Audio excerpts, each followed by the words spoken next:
Le président de la République, Mahamat Idriss Déby Itno, a réuni ce vendredi la classe politique tchadienne à N'Djamena pour une rencontre marquée par un appel à l'unité nationale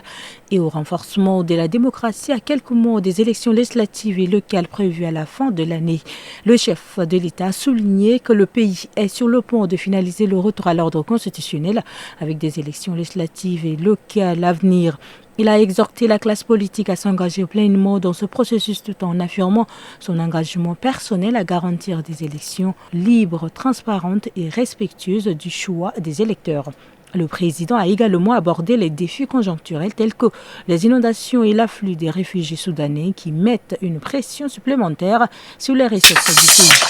Les dépôts des candidatures pour les élections législatives communales et provinciales du Tchad prévues pour le 29 décembre a officiellement débuté ce 19 octobre selon le chronogramme annoncé par l'Agence nationale de gestion des élections. Les partis politiques ont jusqu'au 28 octobre pour soumettre les dossiers de leurs candidats qui doivent être déposés dans les chefs-lieux des départements et pour la capitale N'Djamena dans les 10 arrondissements municipaux. Par un décret du 18 octobre, le général des divisions Brahim Ahmad Gorou est nommé commandant adjoint de la force d'intervention rapide en remplacement du général de brigade Hamid Mahamat Adigé.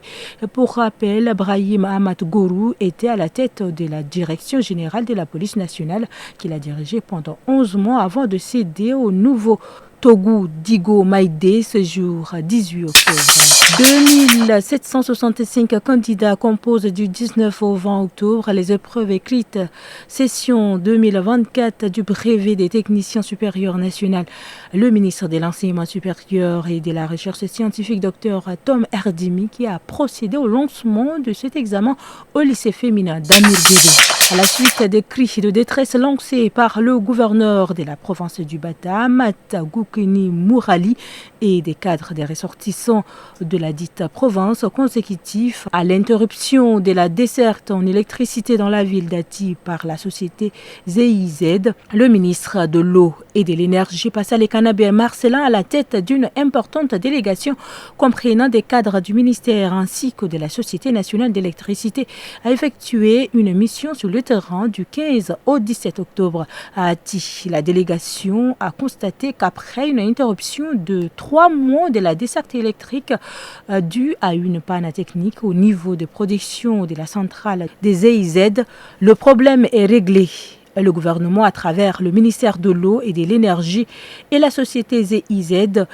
ont signalé un procès verbal sur le prix du kilowattheure à appliquer dans le cadre du projet. Les deux parties ont convenu que le tarif soit celui officiel, c'est-à-dire 125 francs au même titre que les autres villes.